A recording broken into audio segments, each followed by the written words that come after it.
and I met Jesus Christ. He was almost 10 years old, and he was helping his mother push a trolley full of all they owned. And because they couldn't find an inn they could get in, they were heading to the city and leaving Bethlehem. Couldn't you perform a miracle? I'm out of them, he said. I tried turning nothing into warmth, but it just made my mother cry. It just made my mother cry. Mary Magdalene has become a man, and tonight he's old, and she has been riding my tram. Now it's late and she's trying to sleep beneath the poster for a bank. Your dreams are important to us as it bathes her face in gold. Come give us your natural gifts, we make wealth from toil.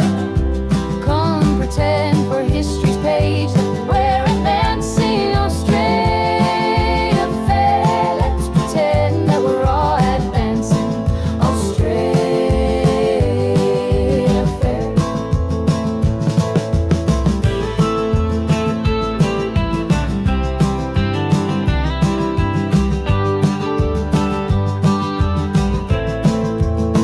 Back down the road I found the church we built on the black man's bones was empty, and out the front a sign read all but sold. A sign read all but sold. And we all owe so much money, but to whom we're not quite sure.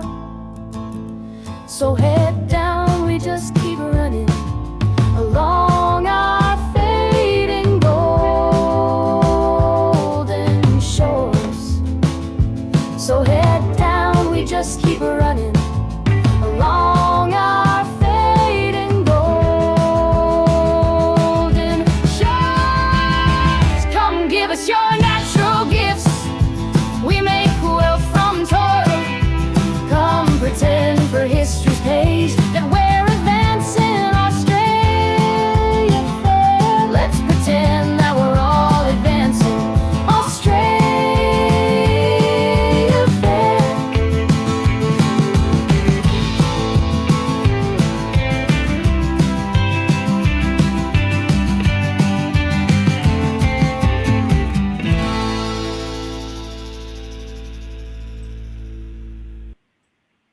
Okay, after this we've got my hair. What's my hair doing? I just washed it. After this we have an interview with John Stapleton.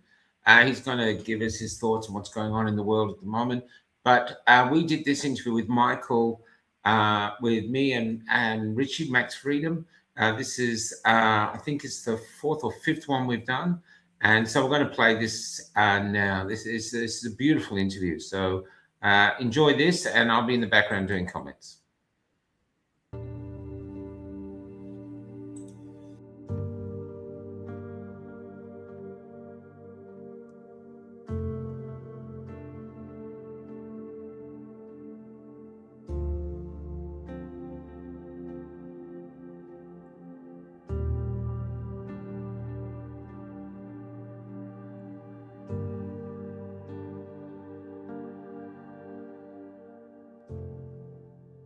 Now, I believe you have a name that it's going to be easy for me to remember. Yeah.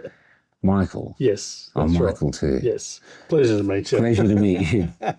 Now, let's get started. You were a nurse. What particular nursing were you in? You were a specialist, right? Yeah, so I went straight into psychiatry. Wow. Specialised into psychiatry. They don't do that anymore. What drew you to that? I was brought up by my grandparents and grew up in lunatic asylums, basically. Really? What do you mean? Yeah, my grandfather was 2nd 16th Battalion, commanding officer there in the Army, and my grandmother was Air Force. So my grandfather went in 39, it's the Perth Battalion, and he came out in 46, and then by about 1950 he was committed. So I used to go with my grandmother every weekend to go and pick him up from the lunatic asylum. And take him home, and he would obviously stay at home. But so I met a lot of returned service people. This from World War II? World War II, Yeah. World War II. He was World War II, but obviously I met Korean people. Korean War, I guess, yeah. Then Vietnam War, and these are people that served our country and were just completely and utterly destroyed. I was fortunate enough to meet 3 of the last surviving World War I service members. So World War I they call it shell shock. Yeah. World War II they'd call it battle fatigue. Okay. And now they call it, PTSD. Yeah. But the same thing, really, all the way It's through. the same thing. Just really bad. These guys are all seriously damaged. The people who reached their breaking point and then they were still expected to perform. Well, that's right. The World War I people in particular would just shake constantly. They couldn't sit, they couldn't stand, they couldn't lie down. They were just completely and utterly destroyed. So since obviously I'd spent my whole life around, lunatic asylums, whatever you want to call them. Can I ask what happened to your parents? Oh, no, my parents were still around, but I was just brought up by my grandmother and grandfather. But what was that? Was it just like parents were working or? Kids having kids. Oh, kids having kids. Yeah. So you had the stress of, you're not an orphan, but you're not with your parents, you're with your grandmother, and you're going to pick up your grandfather, who's been damaged by the carnage of war. Yes, yeah. He only needed to serve 1 term, but he went up, fought the Japanese, then he went up and fought Rommel in North Africa, and then he went back up to Asia again to fight the Japanese again, and the memorial is next to the main memorial in Kings Park, the 2nd 16th Battalion. So it's the one right next to it, with where they all served. So he would get up in the middle of the night. He'd have to have a net over the bed, like a mosquito net. Yeah. And in the middle of the night, he'd go out looking for Johnny, one of his soldiers. Who never came back. The only story that I ever heard was, and it wasn't from him, he never spoke about it, of course, was that he went in with 22 of his men and only 2 of them came out, him and another bloke. Oh, my Lord. So he's got survivor's guilt. Yeah, because he's looking for Johnny. Yeah. Whoever this Johnny person is, he'd just look for him in the middle of the night and they'd find him all over the place, just going up and down the streets looking for whoever Johnny is. I have no idea, but people that have been through, been there, they don't talk about it. Why do you think they don't talk about it? Because one thing I love is you finally watch them and they do, and it'll be 60, 70 years later and they tear up, especially the World War I guys. Yeah. And you see them that all this time they're trying to keep onto it and they can't. Yeah. Do you think it's that, or do you just think they don't want to share the horror with you? They want to keep the horror. Why do you think they don't talk about it? It's a level of understanding that I'd have no idea about. It's the same as when I have the Afghan and the Iraqi boys that come back. So what I do is I put them into a four bed room. Doesn't matter what branch of the military they're from. But I put them together because, as I say to them, because I'm straight up and down with them, never been to war. I don't know what it's like. I love it. I wasn't there. Yeah. So look, you're here.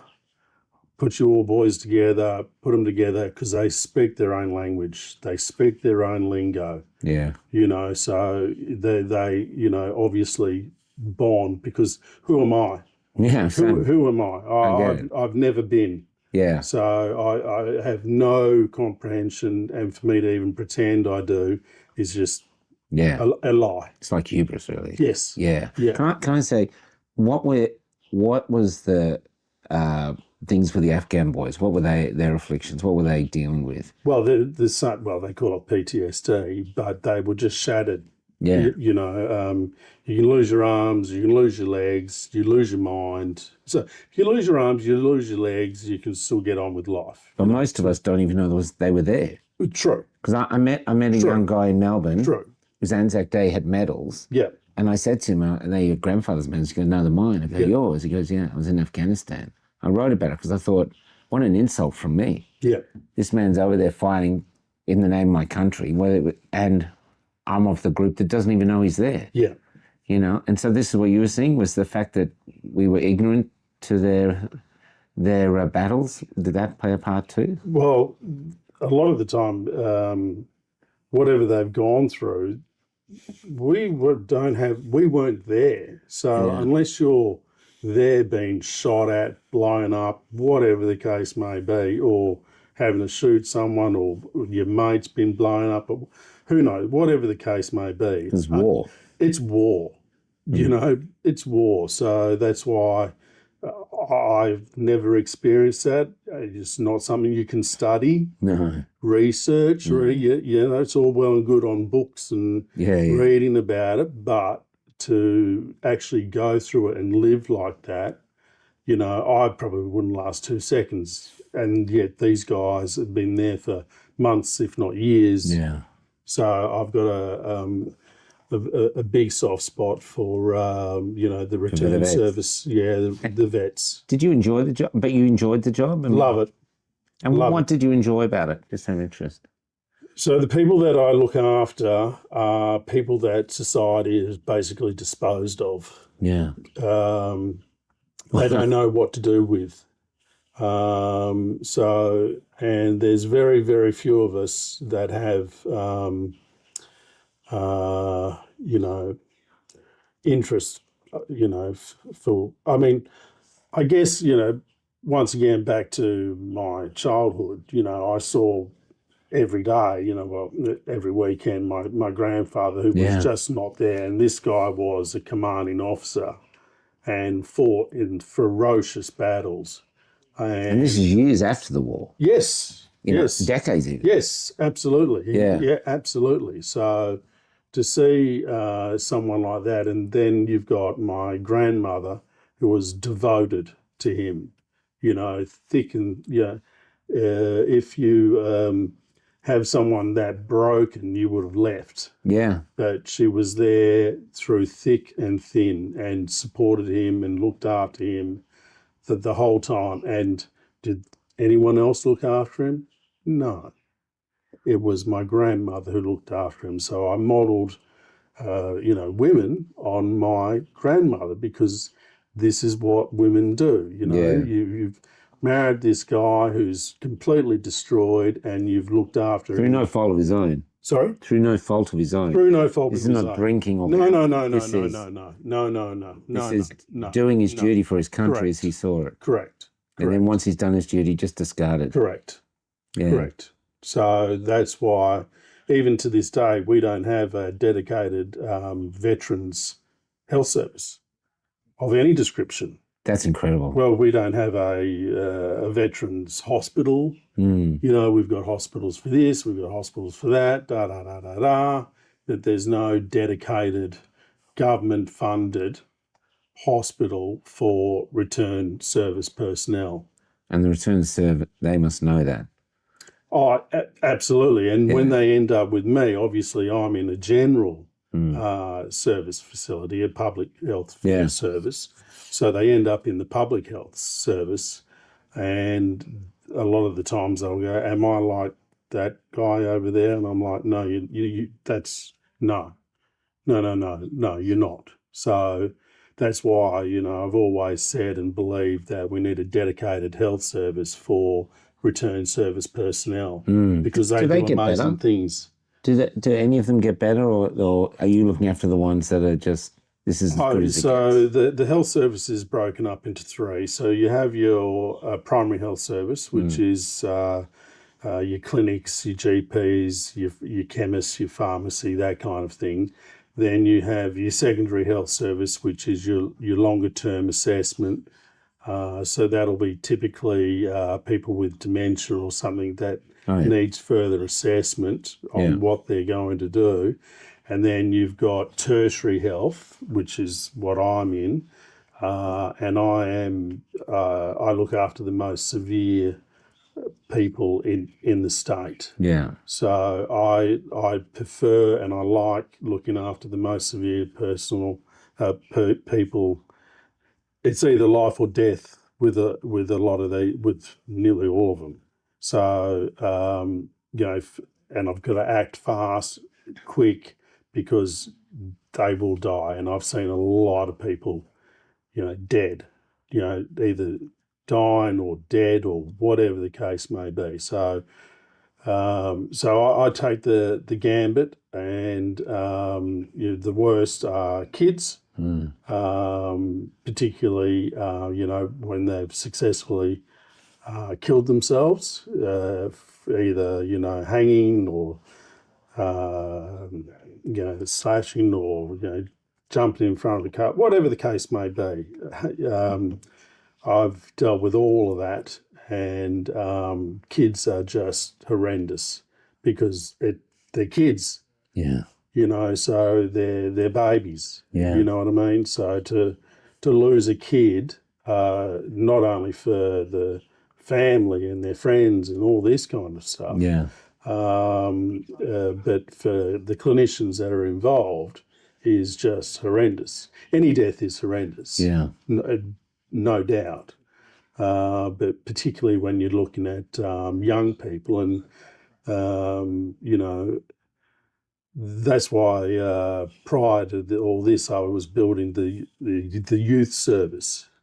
So you've got children service, young, and then the adult service, and then the older adult service, and I was building the youth stream. So I built the hospital and the home community service for youth, while Neil, another colleague, was building the hospital for youth. And when I say youth, I'm talking sort of 15 to 25-year-olds, that sort of gap, because they fall between kids and they fall between adults. Yeah.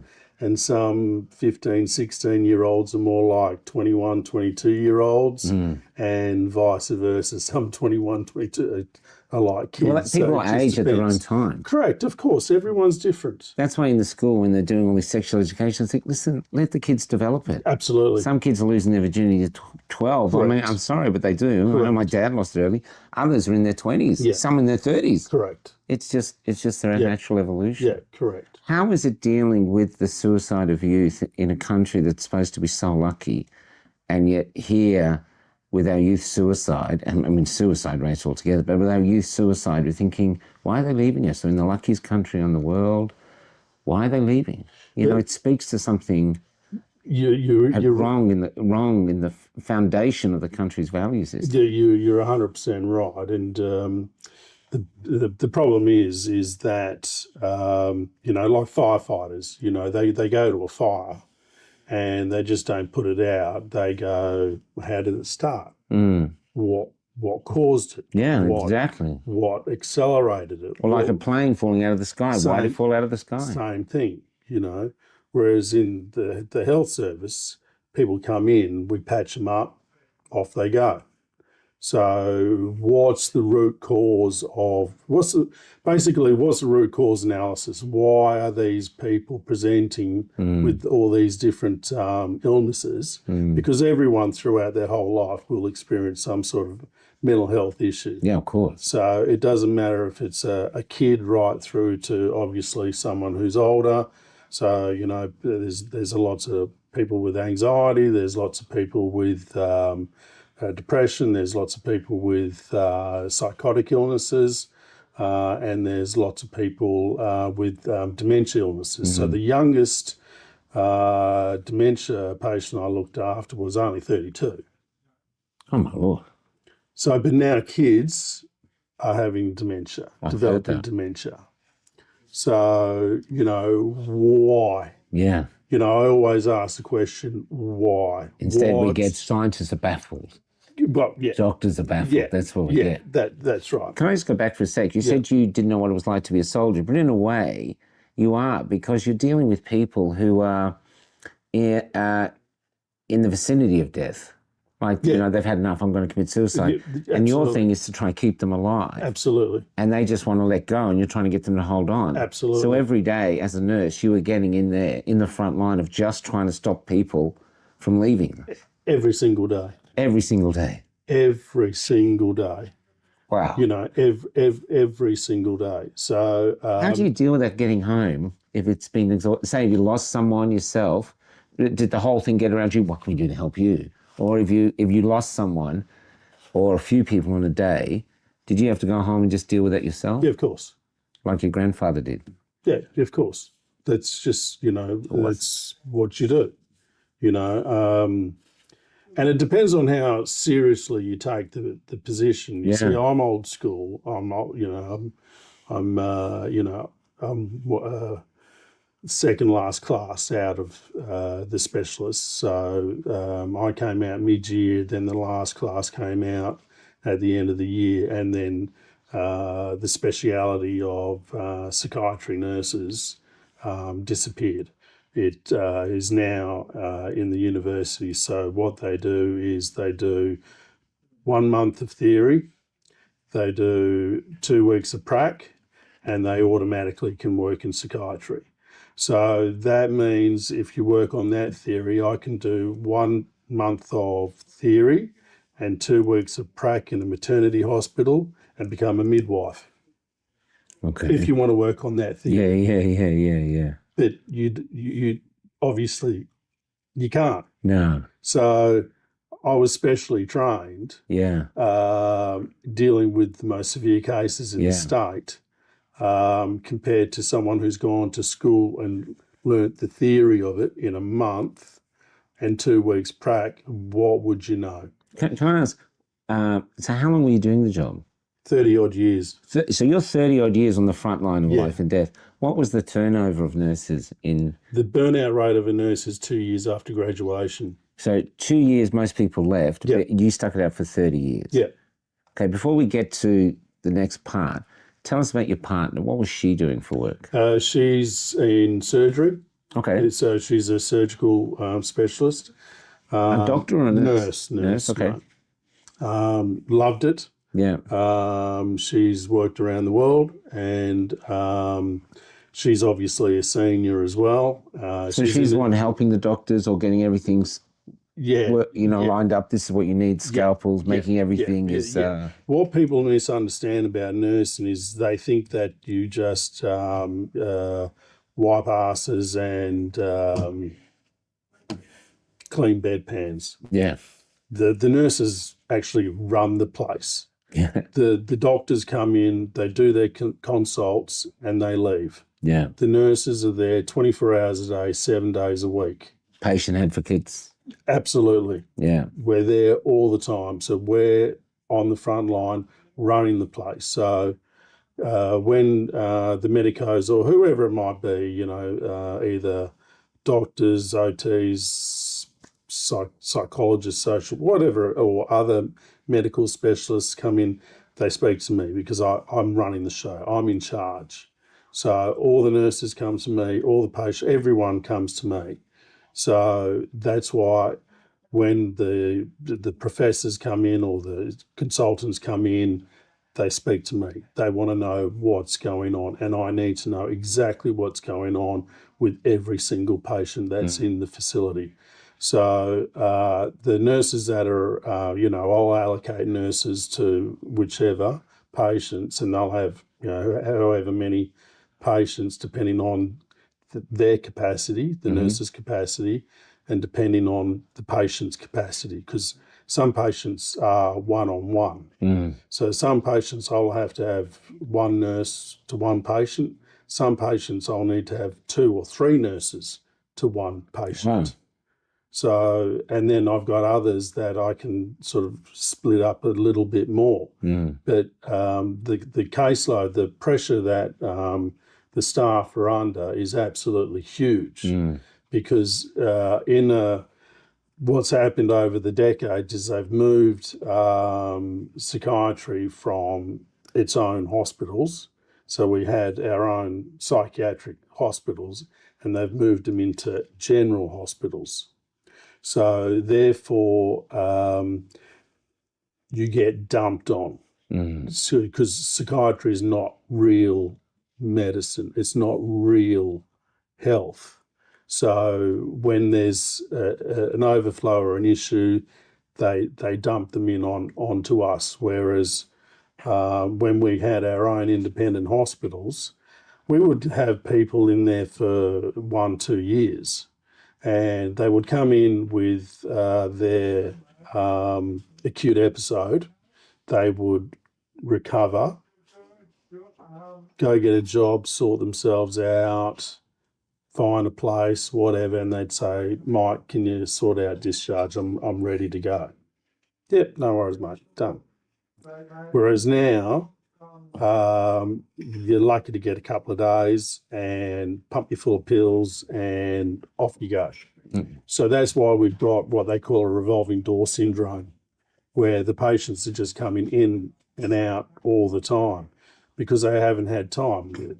Unlike other areas of medicine, you have rehab units, you have rehab facilities. So, and that's typically your secondary hospitals. So we used to have Swanbourne Claremont, which was the old asylum that housed 10,000 people back in the day. So let's talk about asylums, because they don't have them anymore, do they? So we have a lot of mental health mental health out there who you can see need help. Yes. And they're basically on their own. Yes. Where we used to have asylums for them. Yes. So when you worked in those asylums, did you think they were a good thing? Our society needed them? Absolutely. Yeah, absolutely. So anyone who stares at 4 walls, anyone who stares at 4 walls is going to go mad. I would go mad. Yeah, me too. You know, anyone. Yeah, you know, they use solitary confinement for torture in areas of war. Yeah, that's right. You know, so when you take people out of a facility, you know, they call them, you know, institutions, or call them whatever you want, doesn't matter. That's a community of people. So they were self-sufficient. So we had market gardens, you know, fruit and veg and all that kind of stuff. We had, you know, cattle, sheep, you know, the whole lot. One of the last ones we had here in WA was Woodby Falls, or Woodby Farm, which was a farm. Okay. Back of Armidale. Yeah. So very hard place to get into, to get a patient in there. Yeah. Let alone to work there. Yeah. Because it gave everyone purpose, in the sense of, you know, you're looking after the fruit and veg, you're looking after the cattle, you're looking after whatever the case may be. Yeah. So it was a farm. Yeah. And that's what it was called. It was called Whitby Falls, Whitby Farm. Yeah. It was a fantastic model. So it's therapy through purpose. Absolutely. The animals needed them, and they felt they belonged, so they felt they had a reason to be here. Absolutely. So they stuck around. I mean, you can see that in aged care facilities when people take in dogs or cats or something like that, and the residents in the facilities lighten up. Because, you know, an animal, and they're, you know, patting the animal. Same with little kids. Same thing. Yeah. Same thing. So I've always advocated to go back to that in a sense of not the big old, you know, the 2-story ones, like Swannenborn, Claremont had big 2-story buildings, and there was 10 of them. Yeah. And like I said, there was 10,000 odd people in them. That's incredible, isn't it? It's a huge population when Perth had a smaller population, obviously. So where have all those people gone? That's right. They're on the And street. obviously the population's grown. Where are all these people? Where are they? Yeah. So extraordinary. there's a lot of people out there that need help, and they're not getting the help. And depending on the particular illness, particularly when you've got someone with schizophrenic illness, they can't even organise themselves to put their shoes on, let alone find their way to a hospital to say, Pay look, their I bills, need... Yeah, do anything like that. absolutely. The voices are screaming in their, in their head, and they're saying all sorts of things. I mean, I've seen really horrendous people that have been born with, psychotic illnesses through no fault of their own. Yeah. And these people are absolutely tortured people. So, but these are the people I love looking after, Which you did for 30 years. 30 odd years, yeah. Okay, well, let's get to the crux now. So you're on the front line for 30 years. Yeah. And we don't know you're there. You're like the unknown soldier, but we benefit as a society from having you there, someone with your passion. And yet COVID comes along, and you and your partner decide not to take the jab for your own reasons. Well, look, it was simple. It was really, really simple. There's no rocket science about this, and your audience will already know this. But so, beginning of 2019, I was doing the youth hospital in the home service, building that. Then September, August, I started seeing this, flu floating around the world. Yeah, and it was ramping up and ramping up and ramping up. Now every 1st of December through to the 1st of February, all the execs take leave, and I'm in charge of the whole facility. So everything goes through me. Yeah. Because obviously I'm the most senior and most experienced and all the rest of that kind of stuff. And they all trust me because they know I know what I'm doing. Yeah. So obviously I'm got the radar up, watching what's going on. So I'm there 2019, so Christmas, New Year, it's Christmas Day, Boxing Day, New Year's Eve, Australia Day. I'm there and watching, this flu floating around. And I'm waiting for, because I'm obviously in communication with the emergency department constantly, and obviously the other wards. So I'm just waiting for a person to come in. Now, when there's something floating around, doesn't matter what it is, bacterial, viral, doesn't really matter. The first people that come in are the homeless. Okay. Because they're the ones that are exposed to the elements. Yeah. So they're the first people that come in. So I had no presentations, no admissions, no nothing. Nothing was going on. So 1st of February, the execs come back. And is this when the news was saying that the hospitals were overflowing? Or wasn't that there yet? No, not yet. Okay. So I take a couple of weeks off because obviously all the execs are back. Report to them, tell them how everything went, give them all the information, and take a couple of weeks off, come back, and off we go. So I came back and they said, right now, we're going to use this facility, a $30 million facility, for the statewide coronavirus unit. So what that means is that, and which we do anyway, is we take everyone from anywhere in the state. So someone presents to Kalgoorlie Hospital or wherever it might be. They'll RFDS them to us, and then obviously we sort them out, because obviously it's like everything else.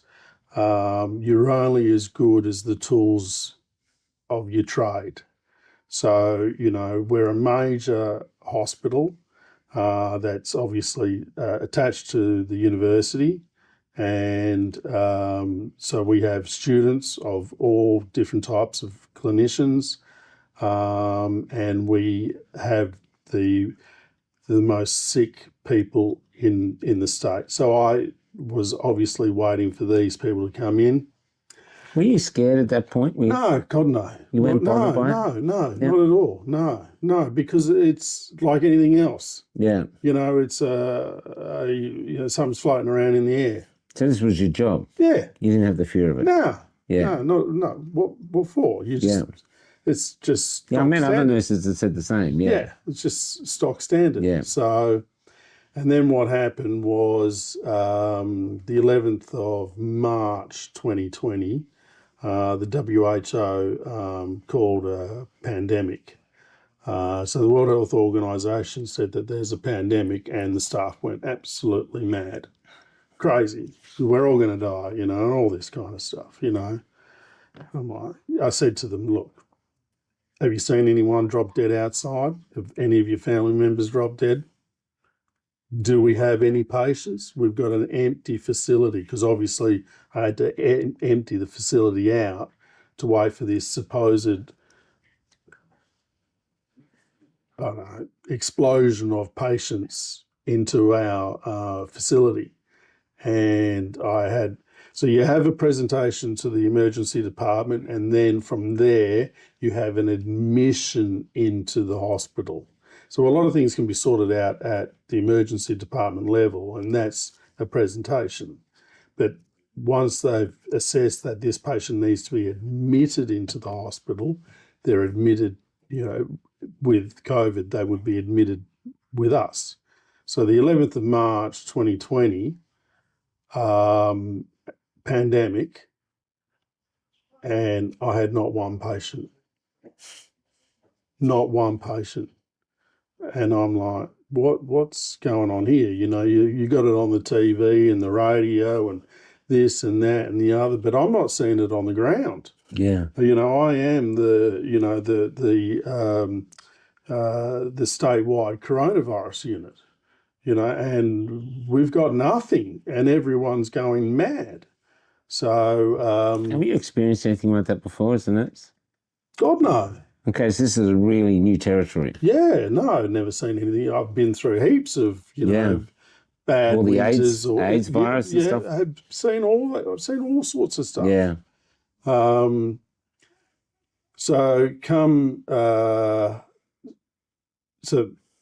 obviously everyone's going mad. They're just losing their mind. And I'm like, so when you're at work and you go home, you leave the madness at work. Mm. And the madness is with the patients, not with the staff. Yeah. But there was no patients, and the staff were all mad. So I'm like, this is just crazy. You know, crazy. You point to me one person who's sick or dropped dead or whatever the case may be. Nothing. So 2nd of April, so the 11th of March when WHO said that, 2nd of April, I walked out. And because I didn't technically resign, I just walked out. I'm like, this is mad. Whatever's going on here, you know, I'm not being part of this. Mm-hmm. This is madness. I've been through so many different flus and all sorts of stuff that have happened. I've been through so many different crises. Mm. You know, I've seen so much over 30 odd years in so many different hospitals all over the place. And this is crazy. So 2nd of April, I walked out and jumped on a plane and flew to Darwin. Oh. Well, you know, if they want to go mad, I'm going to go sit up in the sun and enjoy myself up there. A beautiful place up there. It was great. I was living the dream. Yeah. I'm very, very happy. And obviously while up in Darwin, I was watching the southern states on fire. Yeah. You know, lockdowns and all sorts of stuff, and you know all the carry on that was going on. And then when they started talking about you know, the jab, they came out on the 22nd of February 2021. Oh, good memory. And I said, no, it's going to. First of all, they said it's experimental. It's mRNA, so it's genetics, and it's never been tested before. And anyone knows that vaccines, for the want of a better word, take 10, 15, 20 years to develop. So this thing's come out in less than a year, never been tested. Humans have never been GMO'd. Never been, you know, with the mRNA, have never been GMO'd. Other organisms, plants, animals, all that have, but humans have never been. So I thought it was a nothing burger. I thought no one's going to prescribe that. No one's going to take that. You know, where's the literature? Where's the evidence? Where's the studies? Where's the ingredients? Nothing. So I thought it's a nothing burger. So while I was up in Darwin watching this unfold in the southern states, I was blown away watching people line up for this stuff. And I'm like, what is going on? It's like, you know, you used to go to work in a lunatic asylum. Yeah. It's like the lunatic asylum, you're now living in it. The whole world went. That's right. The whole world, it was like, holy moly. Yeah. This is, what is going on? Yeah. You know, so it was, I was stunned, really. You know, I was stunned because it's, so because it's, you know, it was experimental and all the rest of that kind of stuff. You know, your audience knows all this stuff. Yeah. They are well read. They're not silly people. It should have stopped at the health service. Yeah. So, you know, if you say to me, you know, Mike, I want a Panadol, and I say, there you go, and you say, I don't want it.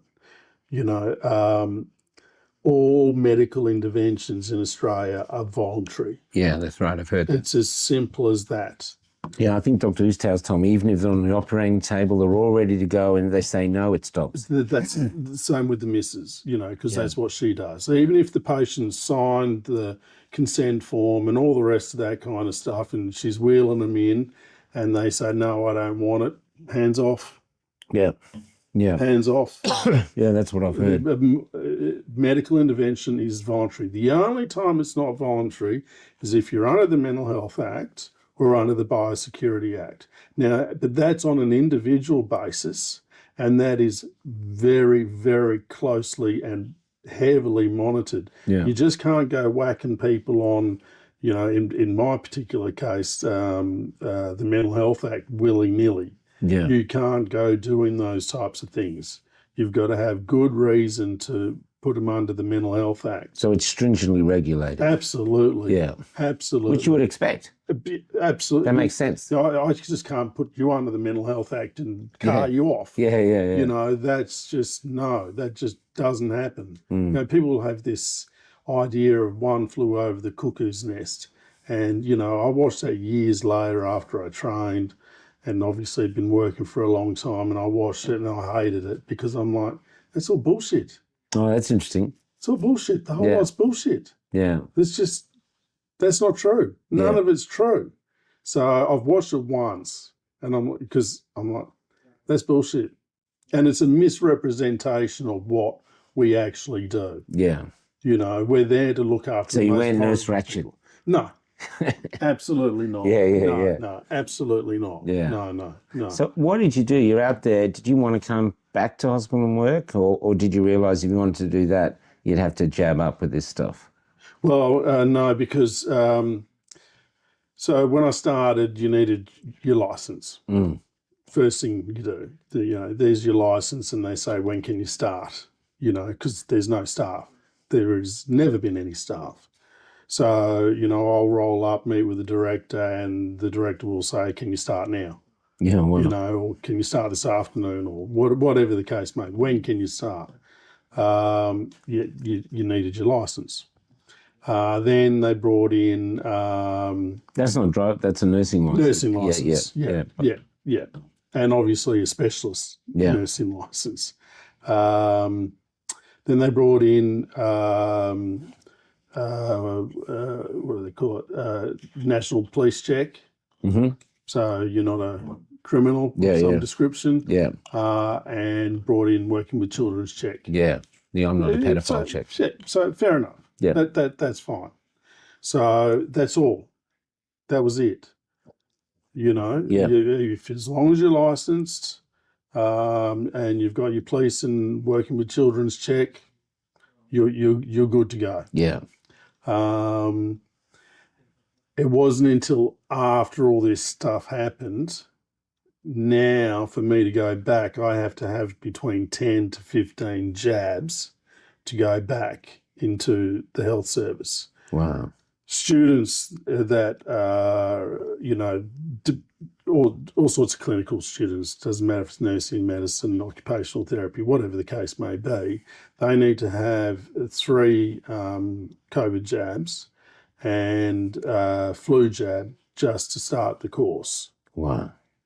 So they need 4 jabs just to start the course. I need 10 to 15, but they don't call it jabs now, you see. They call it CPDs. What does that stand for? Community preventable diseases.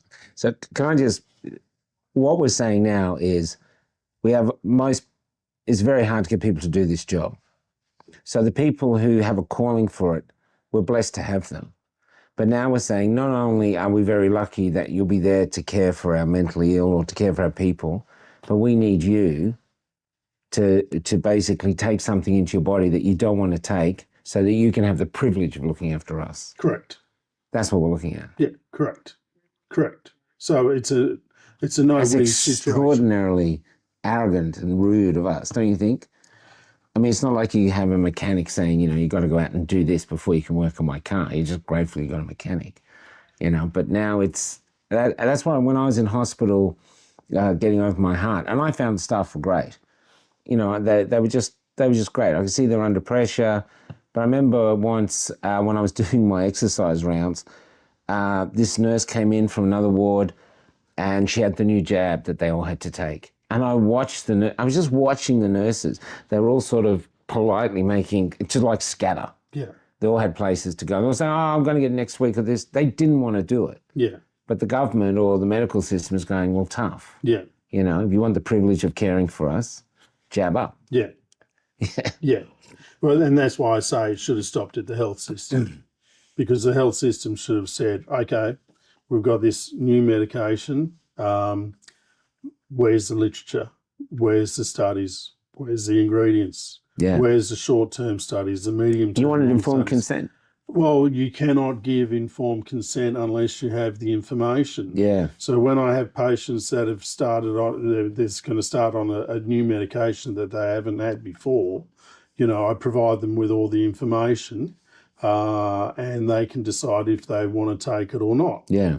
Like I said, the only way you can force it on them is if they're under the act.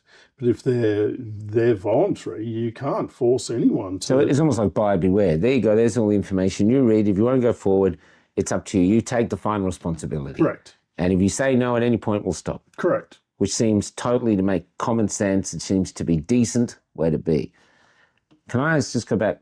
What happened to your partner? Did she? So she, so since she's in the surgical area, so your main areas of a tertiary health service is your emergency department and your surgical, your theatres. Yeah.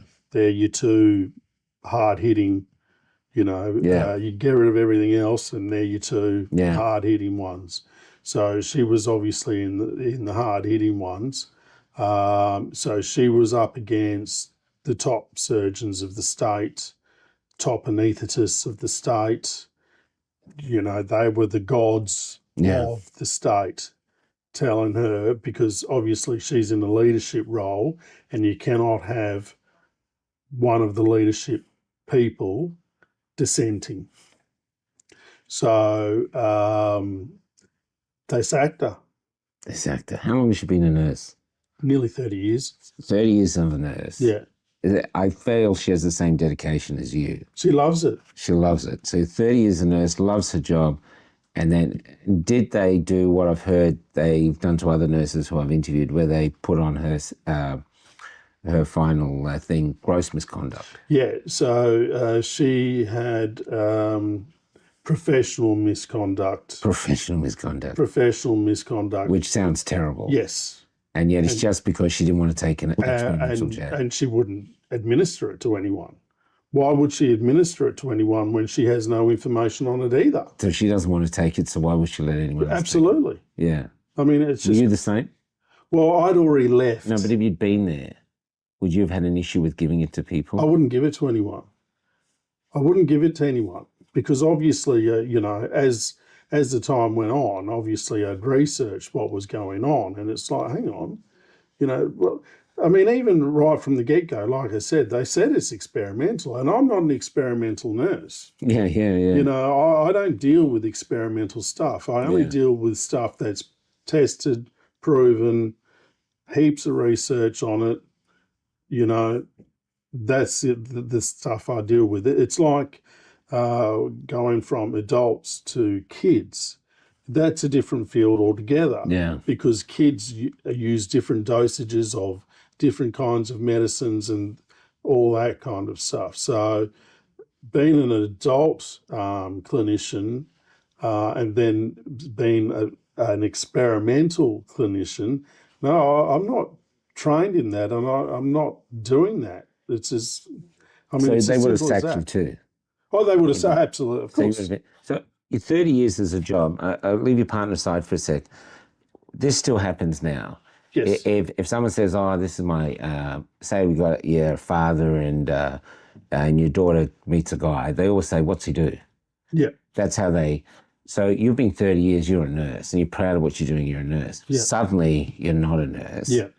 And so what happened from there, the journey of suddenly I'm unemployed, Yep. I'm no longer a nurse. Yep. How did you deal with that? And how were your family and friends treating you? Were you ostracized, or did they understand? No, they hated us. They absolutely hated us because in her family and my family, we're the only two that have tertiary education, and we're the only two that work in tertiary health and have very senior positions. We're the crazy ones because we should know better. So all your training, that doesn't mean anything. No. You're just in trouble because you just didn't do what you were told. Yeah.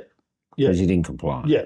So all of her family took it, all of my family took it, and as a result, you know, half my family, well, they're obviously all sick, dying, or dead. And by the time this is all said and done, I'll have one brother left. So there's 4 of us boys. I've got one brother who didn't take it. So all my aunties and uncles will go, my cousins will all go. I've lost a lot of friends already, you know, because obviously a lot of our friends are clinicians as well. So when you say lost, they just don't want anything to do with you? No, they're dead. They're dead. They're dead. Yeah, no, they're gone. You know, I don't go to funerals anymore. The last one I went to was with one of my mates who's a clinician, and he had 3 jabs and 3 heart attacks and dead. And that was me. That's enough. You know, I'm not going to any of these. I mean, I said my piece. You know, don't do it. You know, and it doesn't matter if they were clinicians or whoever they were. I'd just say, you know, as I've just said to you, it's experimental. It's mRNA. And it's never been tested. But they're calling you crazy. Absolutely, they still do. But now they're all, I'm a cooker. so, yeah, as we are, brother. But they're calling you a cooker, and yet they're still dying and getting sick. And it's just come out today. We have the cancer rates. Australia is the winner now. Yes. Yeah. 426 per 100,000 or something. Yeah. We're in the world. Yeah. Everyone's baffled. Yeah. How do you deal with knowing what you know and seeing these people who you probably still love? Yeah. Correct. Dying, and it's just happening. I mean, it's like living in a death camp. How do you deal with that? Well, so first of all, I had my nephew go. How old is he? He was 23. Got up out of bed, as you do, make a cup of coffee in the kitchen, and dropped dead of a heart attack. So Can I stop there? Yeah. I had a heart attack and I survived. Yeah. As far as I know, and I had two and I survived both of them, and then they operated on me. But as far as I know, generally young people don't have heart attacks unless there's something wrong with their heart. Yes. And when people usually have heart attacks, they survive the first few. Yes. So to have him just dropped out of a heart attack, Yes. is that normal or is that quite unusual? It depends on the type of heart attack, because Okay. there's all different types of heart attacks. All right. So, but if you blow your aorta and you just bleed out You're in the gone. blink of an eye, Yeah. it's over. And did he have that, or what was his form of Well, heart look, attack? I don't know, because obviously I didn't okay. have the his records or anything like that. Because they or- probably won't give you anyway No. because they don't want you to know. No, that's right. So, Yeah. but the family, I said to them, 23-year-olds don't have heart attacks. Yeah. And the family are like, of course 23-year-olds have heart attacks. He's just had one. He's dead. And I'm like, are you joking me? So it's a very surreal, Yeah. it's like you're in I don't know. The other thing we dealt with, and we say this a lot, is for about 3 years, anyone who didn't take it lived with a distinct possibility. It didn't happen, but the distinct possibility that could happen, that we could have a knock on our door or turning up 3 a.m. and we'd be taken off for our safety Yeah. to either this camp that I think it's in down the road from here, Yeah, it's in Bullsbrook. in Bullsbrook, and they either taken to the isolation centre or whatever they called it. So you're dealing with that. Yeah. How, because you seem to be so level-headed, how are you holding yourself together? And did your partner manage to do it too, when you've got all these people passing away, getting sick, people you love, and no one's allowed to grieve properly because no one's allowed to, they have to die in the lie. Yeah. You've got that. You've also got the thing that if they did turn up and take you away, your neighbours and family friends, the only sympathy you'd get is, well, you should have taken the jab. Correct. So you'd have no sympathy, anything. And you're dealing with this world that has continually becoming crazier. Yeah. I mean, you're a mental health nurse. Yeah. And now you're living in a world that's bonkers. Yeah. It's absolutely bonkers. Yeah.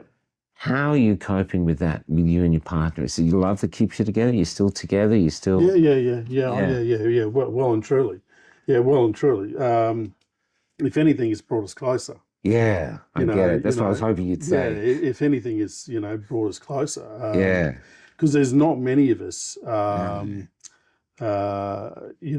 not many of us. Now, my understanding, and I don't know if the numbers are true, but as far as the government's concerned, there's only 39,000 people in Western Australia that haven't had any jabs at all. Yeah. Now, according to Prof. Brighthope, 96% of Australian adults have had 2 or more Yeah, that's right. jabs. So, those numbers are horrendous, Yeah. whichever way you want to look at it. So, the way we deal with it is that we're very, very future focused, in the sense of we know what to do to help people. So once people get to the stage of realising of what's actually happened, they're going to be seeking people that need, that can help. So it's not only just nurses, but we know doctors, nurses, occupational therapists, natural therapy people. We know a whole heap of people that have lost their jobs, they've lost their licenses, they've lost absolutely everything. So it's not a matter of we don't have the people that can help. The issue is we, like anything else, we need the resources. Yeah. Like anything else. So you're only as good as your as your tools.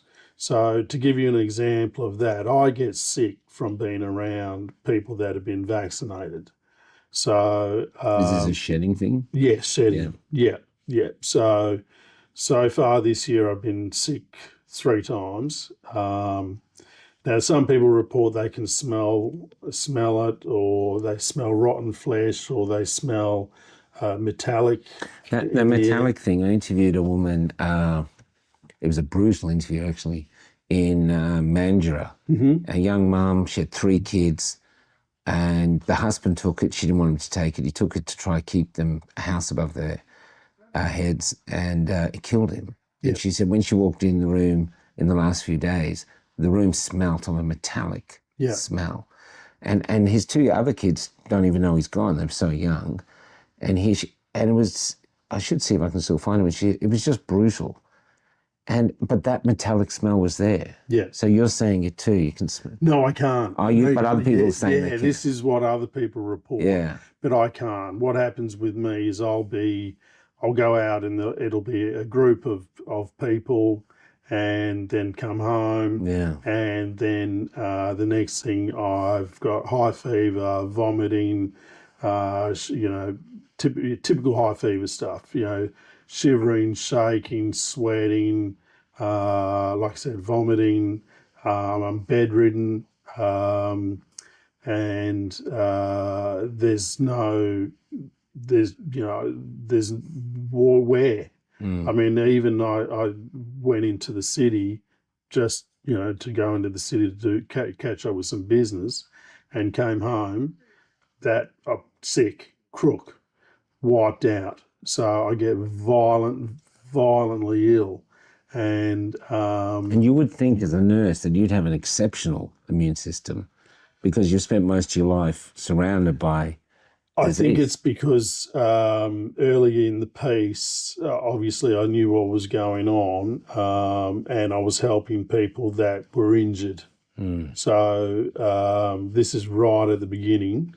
Word gets around, people speak to people, and they say, look, speak to this guy. So obviously, I go and see them, and they're injured through obviously being jabbed. And, I help them with, getting onto the right track, right this, right that. And, so I was exposed. So, if you look at what, it's a simple thing. This is all rudimentary, simple thing. If you look at what a virologist wears a suit with its own air supply, completely, bang. We've seen the films. Yeah, that's what they wear. Yeah, like astronauts. Yeah, biohazards. Yeah. That's what they wear. But we've all been exposed. Yeah. It's in the air. I mean, it's in the ground. It's absolutely everywhere. Yeah. So, so it goes obviously into your arm, goes into your fluids basically. And then it comes out through your tears, your sweat, your breathing. There's a lot of air that comes, water that comes out when you're breathing. During sexual intercourse, it's transmitted during sexual intercourse. I mean, my son's I was in hospital with him only a couple of days ago. So he hasn't had it, but he was in a relationship with a woman who had 2 jabs, and he's got cardiac failure from it now. He's only 22. Oh, and, did he have any cardiac? No. Okay. No, of course not. No. And was in hospital with a suspected stroke. So, this is what I mean. He's 22. He's going to need a pacemaker or something by the time he's 25, and probably, a heart transplant, I hate to say it, but I've interviewed a father who's a radiographer, I think, and his 21-year-old son needed a heart transplant. Yeah. And he's gone from being a true believer in vax to now he came on my show just to talk. But afterwards I saw the son, and initially the image of the son was this big strapping, he was doing everything, totally healthy, totally fitness fanatic. Yeah. Now he's just this skeleton, like something out of a Changi Japanese camp. Yeah. And even though he's positive about it, it's like, why aren't we investigating this? Young people having heart attacks and strokes. We've got infertility off the scale. Correct. And instead of doing something about it, you get online and they're going, oh, we found a new way to do mRNA. Now it's going through a breath thing. Yeah. Now we're getting it that in Japan, I think it does it itself. So not only shedding, but I actually vaccinate you just by being with you. Correct. And they're doing this in Japan, even though they have Japanese doctors coming out going, this is murder. Yes. And there's this huge battle going on. Is that what you feel like? Do you feel like this is either just business, like a bad business that's lost its way? You know what I mean? Like the vaccines are like a business model. You have to take it. If something gets wrong, you can't sue us. So naturally, it's an incentive to keep creating new vaccines. Or do you think it's something deeper, like we've got some spiritual war or something? Oh, yeah, we're definitely this is a world war. There's no to me, there's no two ways about it. To me, it's a holy war. Yeah. And the reason why I say it's a holy war is because, it's a war between good and evil. And have you been very religious before this? Well, I was brought up, I was an altar boy. Okay. Did you survive the priest? Yeah, I survived the priest. I survived. I never got into the altar. I thought either he's got a big mouth or I wasn't pretty enough. I didn't want him. Yeah, and I was an altar boy. I was a swimmer, and all the a good boy. I was a good boy. So I firmly believe that it's it's a war between good and evil, and it's a war between Satan and obviously the good people. And I believe that it's particularly being a holy war. It's a war of the Satanists and the Christians in particular. So this war's been going on for a long time. This war's been going on for a minimum 10 years, if not 80 years. Some people say 80 years. Some people say, thousands of years. I've heard all those So, whichever way, but one way or another, when they're trying to kill you en masse, it's a war. Yeah, 100%. So it's as simple as that. So recently I had my brother, he had 5 jabs and then went to the hospital and they euthanized him. So, what do you mean they euthanized him? So how old was he? My younger brother. So he's a few years younger than me. He's 3 years. I'm the eldest of 4, and he's number 2. So he's dead. He died about 5-6 weeks ago now. So we've gone from. Were you close? Well, pre-COVID, were you close? Well, no, my other brother. So I've got one brother I'm close with, and then the other brother was close with the other one. So the one that was euthanized in the hospital, the brother that he's really close with is now in Casuarina prison, the maximum security prison, because he lost it. Because that was his mate, that was his brother, and the interesting thing is his court appearance isn't until what's today? Today's Tuesday. his court appearance isn't until Friday, and he's already in maximum security prison, and he hasn't even had his first day in court. And this is the world we live in. It's like, hang on, you haven't even said, this guy's sentenced to whatever, or on bail, or who knows what they're going to say or do or whatever. He's in the worst prison in Western Australia, where all the... So he's lost his brother. Yep. Now he's lost his freedom. Yep. I do know the story behind this. It's up to you whether you want to tell it. It's up to you. But so he lost it. He's there. Yep.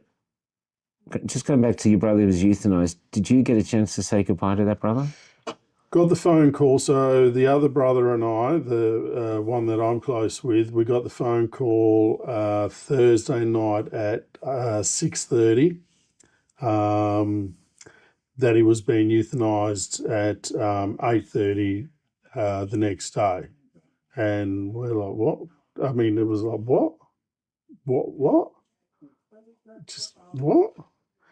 And I said to my brother, look, because they do it two ways. You either, drink it and, Why is he that bad though? Was it his heart? I mean, why was he to So that point? he, this is the interesting thing. He had 5 jabs and then developed throat, stomach and liver cancer.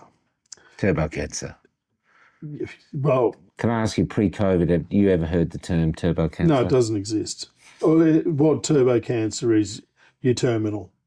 So normally when people come in, they're feeling sick and they're stage 1, stage 2, whatever the case may be. We've found something, and we can work with that. But as I've said to many patients, don't come to me when you're terminal because I can't do anything for you. Yeah. The best thing you can do is sort out your affairs and all that kind of stuff. Yeah. You know what I mean? You're terminal. So he'd had an 8-hour operation, but the interesting thing is he blamed us unvaxxed, saying that if we were all responsible and had taken the jab, there wouldn't be any COVID and he wouldn't be sick the way he is now. And if he had more jabs, he would have been protected and not gotten sick. So he ended up dying fully believing that COVID's a real thing, the jab's going to save the world, and he should have had more jabs than 5 jabs. And the safest dose for, these jabs is no dose. And yet he had 5. Even though, pretty obviously what did him in, he actually blames you. He blames all the unjabbed. Yeah. All the unjabbed. But you as the closest ambassador to him. Oh, absolutely. Hated my guts. Hated my guts because I was a clinician and obviously not jabbed. And how do you cope with that? He's your brother. Well, my brother doesn't talk to me. Yeah. It's a similar thing. Yeah, well, adults can make their own decisions. Yeah. Okay, but when it comes to children and the elderly, that's where I have an issue.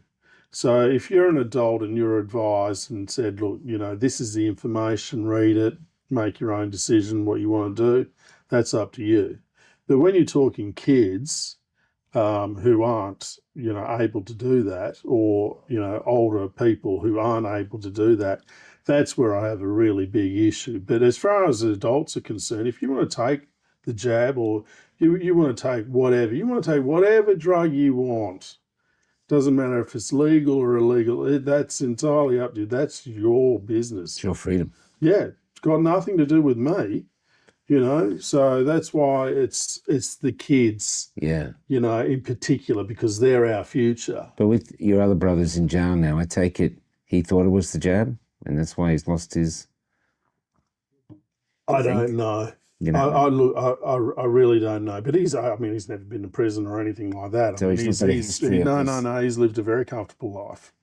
He's lived a very, very comfortable life, and then all of a sudden he's in Hakea first, and then they only moved him, it's only maybe a week ago, into Casuarina prison. And like I said, he's got a video link with the magistrate or judge, whatever it is, we're Tuesday today, Wednesday, Thursday, Friday. So yeah, 3 days. So, I mean, you know, it just destroys everything, absolutely everything. So, but the other thing you got to understand too, Michael, is they're all jabbed. yeah, They're all jabbed, and you know, unless they do something about it, it's like cancer. If you don't do anything about it, it'll get you. yeah. Give it time, it'll get you. But turbo cancer is different because, I mean, people used to get cancer and be like a year, 2 year, 3 year battle. Yeah, Now it can be weeks. yeah, Now it can be even quick. And I've even met people unjabbed yeah, who are getting turbo cancer. yeah, And they're gone within 10 days. There's Yeah. quite a few we've met. yes. So it's not whether you're jabbed or unjabbed now. This is, we have things happening to us that have never happened before. And we're not allowed to talk about it. That's the whole issue. Yeah, we're not allowed to talk about it, and we're also at risk I know. because, like I said, it's in the air. Yeah. You know, it's absolutely everywhere.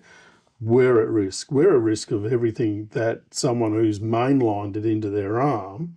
We're at risk. So mainlining is one thing, but you know, breathing it all in, we've all been poisoned. So because I get sick, I've already written to the US. There's a company in America that does quantitative measuring. So, Yeah. so all we've got here in Australia, you know, supposedly a first world country, is they'll say your antigens, you're either positive or negative. Yeah. But you need a number. You know, it's like anything else. You know, you don't go to a plumber and say, look, I need this done. And they say, well, how much do you need done? You know, or you go to Bunnings and you say, look, I need some timber. And they go, yeah, well, how much do you need? You need a measurement. So, you know, if you've got under 1,000, you know, you're reasonably okay, but you're still infected, obviously.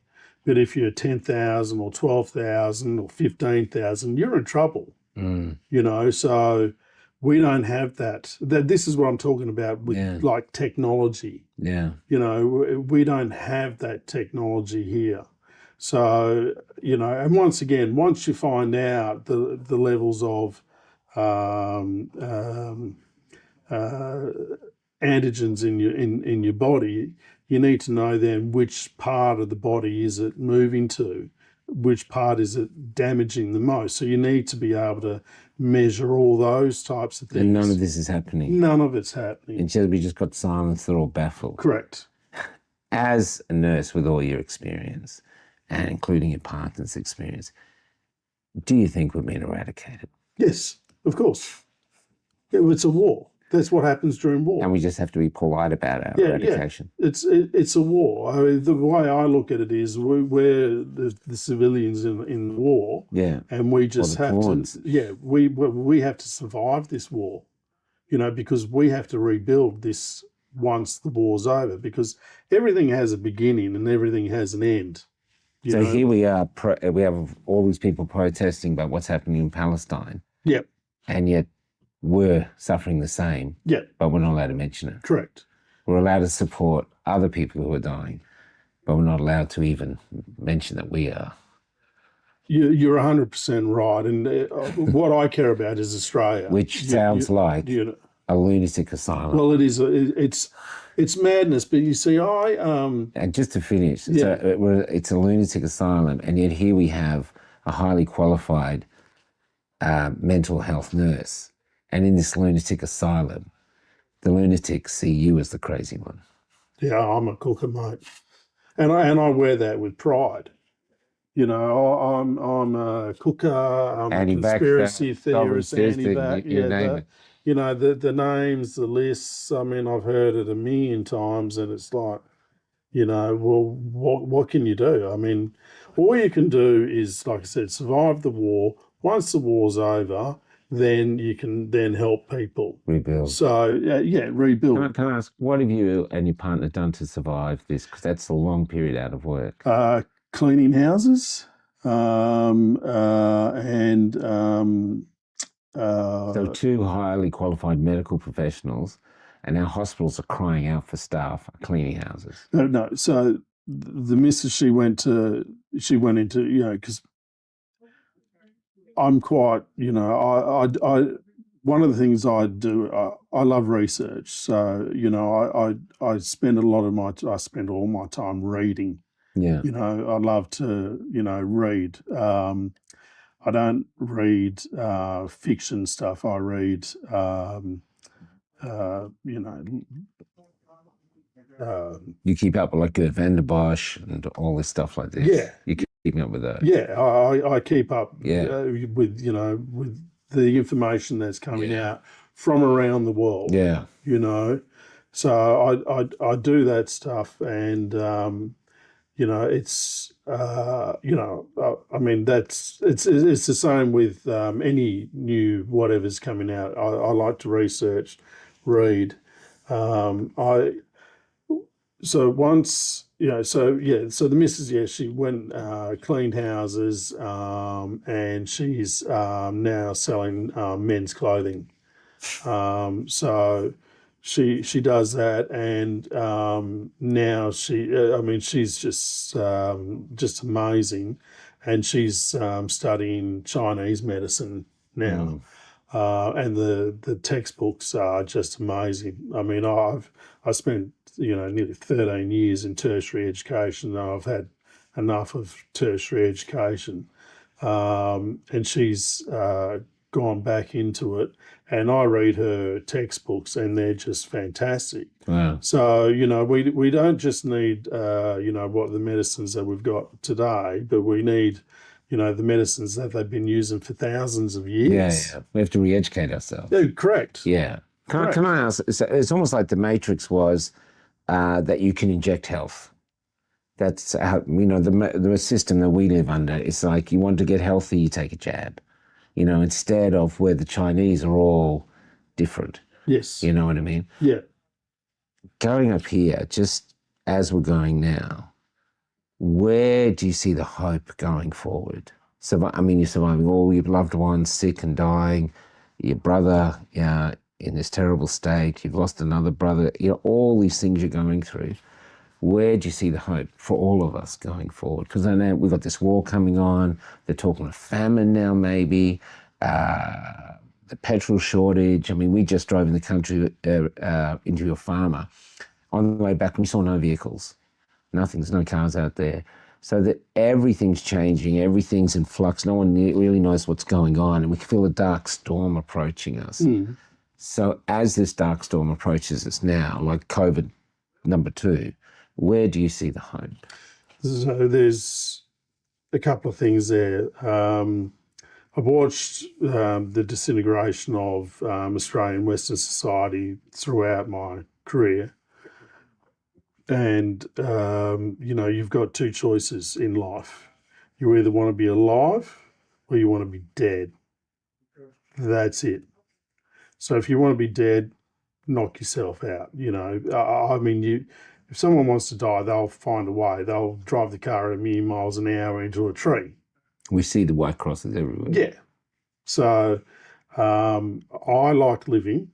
I like breathing. I'm very addicted to breathing. It's a very good thing. So I have no interest in dying whatsoever. Yeah. And the other big thing that has dissipated over, you know, the decades for a long time is faith. So if you believe, and it doesn't matter what faith you have, if you have faith that things will get better, you will make it through. So we all live in hope. And the sun comes up again tomorrow, like it always does, and you just make it through. It's like anything, like this. What's the old Indian saying? How do you eat an elephant? Mouthful by mouthful. One mouthful at a time. Yeah. So we just break it down. Let's just survive today, and let's see what tomorrow brings. But That's you all we can do. But saying that, you haven't actually given in, complied, gone and take the jab, begged to get back in. You're actually still standing by. Yeah, but if I went and took the jab, I would be deliberately killing myself. Yeah. And I'm not suicidal. Yeah. You know, and I don't want to kill myself. I have no interest in killing myself or anyone else. But even here in this period of silence now, to speak out like you are is a form of defiance. It's almost like an act. It's like a guerrilla action almost, because they're trying to get all of us to be quiet. So to have the courage to speak out, as you do in this quiet time, I call it's like, I believe we're in a thing called an army of light. That's what I call it. That makes sense. We choose that we're going to fight on our feet. Yeah. We believe that, because the only other option is to live on our knees in their world of lies. Not going to happen. Not going to happen. It's So simple. This is what and the choice is, that's our choice. Die on your feet or live on your knees. You're absolutely right. And humans they like to complicate things. Yeah. But it's very, very simple. Like I was saying earlier, you either want to live or you want to die. Yeah. You know, you either want to do this or you want to do that. It's very, very simple. So I could have stayed in the industry and jabbed, you know, as many people as possible and made money and all that kind of stuff. But instead, you know, you go, hang on, I'm not playing this game. I didn't get into this game to kill people or hurt people or anything like that. So I'm not playing this game. So I pop smoke and boom, I'm gone. Lost 13 weeks long service leave. Wow. Because I left without resigning. So technically I broke service. Yeah. So they refused to pay me my long service leave. And I'm like, keep you 13 weeks. Yeah. And obviously haven't been able to return. So let's say between the two of us, let's say, but just basic numbers, you know, $100,000 each a year. So 7 years. So there's 700,000 by 2. There's $1.4 million gone. Gone. So it's value, isn't it? What's what's money? Exactly. What's your price? How much? Yeah. You know, what are you worth? Yeah. How much will you know? Yeah. And it's so amazing to see that, you know, and I have people say to me, oh, well, I had a mortgage to pay and I had this to pay and all that kind of stuff. And it's like, what, I drive a Bugatti. I've got a $40 million house. Yeah. I've got $1 billion portfolio. It all comes down to choice. It's like, hang on, I don't know. The most important thing in life is life. Yeah. It's to me, it's really quite simple. So, you know, I obviously want to live and get through this. And then once we're through this, then we can then help the people that are still obviously alive and help them, the injured people, because there's a lot of us, and I know a lot of people, you know, that are, you know, clinicians of various types and specialities that want to help people. But we can't help people at the moment because, one, there's still this cloud over us, and two, you need the tools of the trade. So you need a facility, you need, you know, it's like hospitals.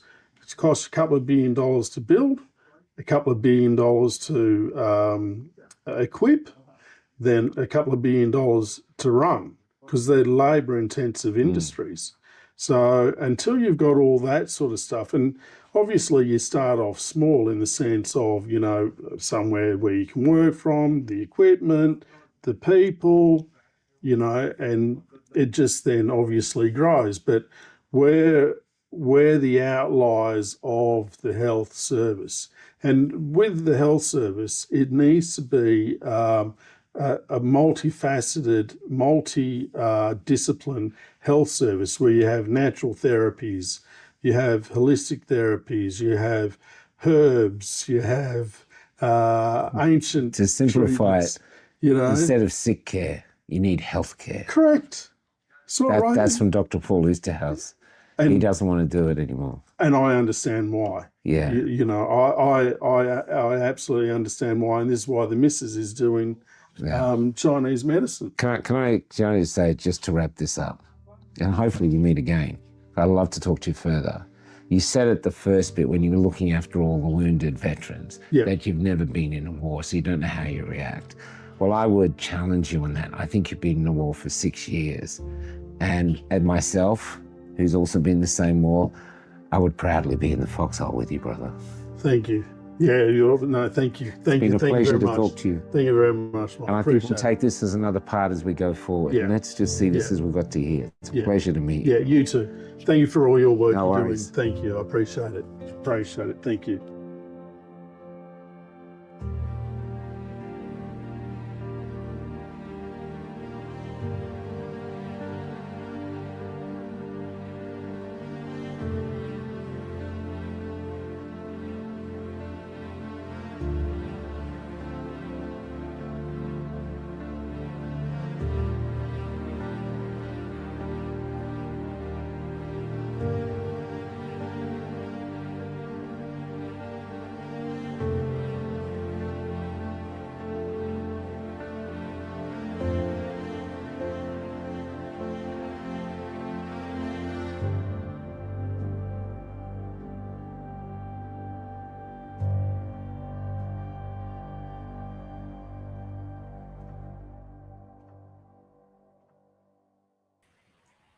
I'd like to thank Michael for doing such a great interview. I'd also like to thank Richie, Max Freedom, for doing such a great job with it. We're doing 4K now. While we're stuck here, we're trying to improve the quality of the interviews and stuff. And we're going straight to another interview with John Stapleton. So stay around. We'll be back in a couple of minutes. See ya.